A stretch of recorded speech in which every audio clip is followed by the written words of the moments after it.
Me tomé la libertad de valerme de algunos personajes de la literatura para armar un poquito estas palabras de despedida, ¿no? El primero de estos personajes es Gregorio Samsa. ¿Se acuerdan de Gregorio Samsa, el protagonista de La Metamorfosis de Kafka? Que se despierta una mañana y se da cuenta que se transformó en una cucaracha o en un escarabajo y está boca arriba con las patitas así, moviéndolas, mirando el techo, angustiado, y lo primero que se pregunta, ¿qué es? ¿Cómo voy a hacer para ir a trabajar?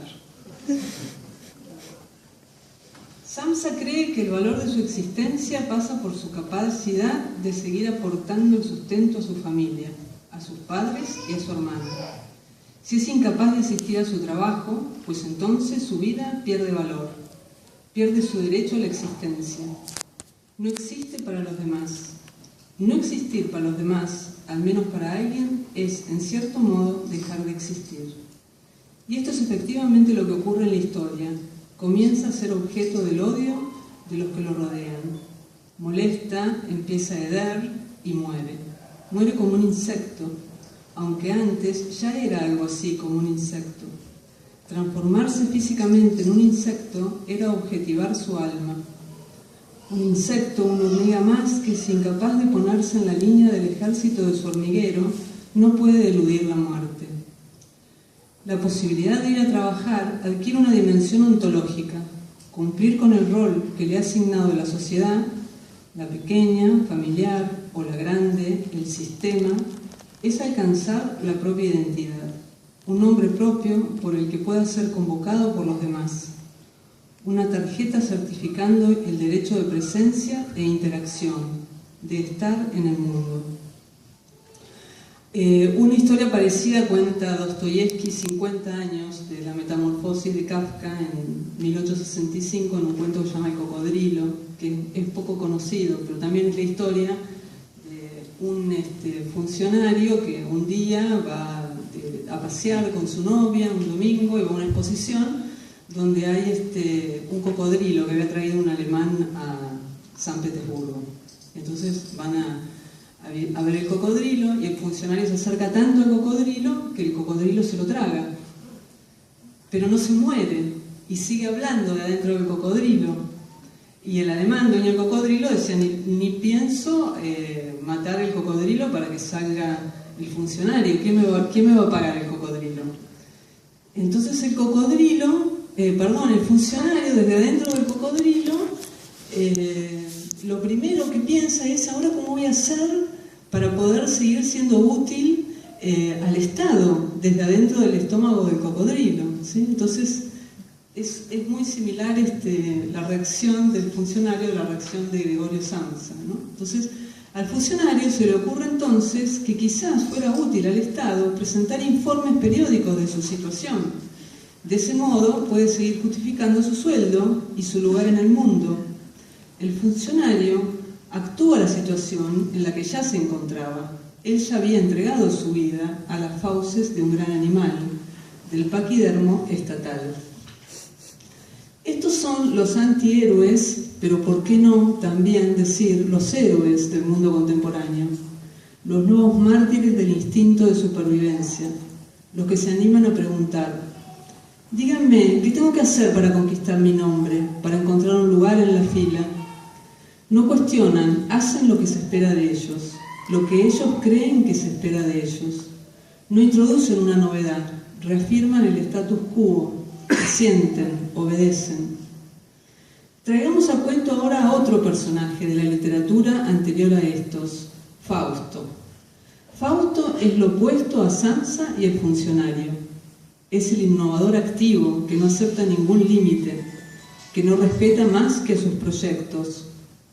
Fausto es el héroe moderno, el héroe de la primacía de la praxis y la transformación, el hombre que se siente protagonista único y absoluto de su historia.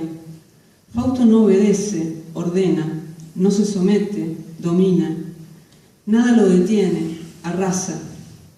De algún modo, Gregorio Samsa y el funcionario son hijos de Fausto. La organización de la vida del siglo XX y XXI depende en gran parte del racionalismo fáustico. Fausto y Samsa funcionan como el yin y el yang de la corteza artificial asfixiante que recubre el planeta. Estamos lejos de la figura de Sócrates, el filósofo apasionado que anda libremente por las calles entre la gente, llevando luz, haciendo preguntas que a todos importan, revolucionando las conciencias. O de la autodenominación de la filosofía en el medioevo como arte liberal, de un Agustín o de un Tomás, o de tantos otros que se sienten libres para pensar hasta el final la cultura dominante en su época y saben que pueden aportar alguna coordenada de orientación decisiva con sus meditaciones. Nos parecemos más a esos funcionarios. ¿Qué hay que hacer? ¿Dónde me pongo? ¿Y ahora qué sigue? ¿Qué hay que leer? ¿De qué se habla? ¿En qué se piensa? ¿Cuál es el modo correcto de expresarnos? ¿Qué hay que callar? ¿Cuál es la fecha límite para presentar el informe? Caminamos preocupados como Joseph K., cansando los pasillos de nuestras catedrales del saber, completando sus mapas, repintando sus paredes, alineando sus cuadros.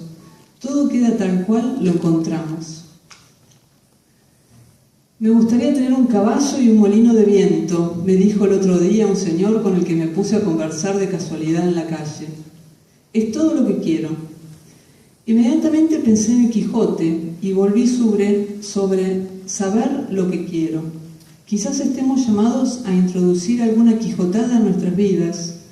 De hecho, ya comenzamos a hacerlo cuando nos decidimos a estudiar esta carrera, a entregar gran parte de nuestra energía vital a la filosofía.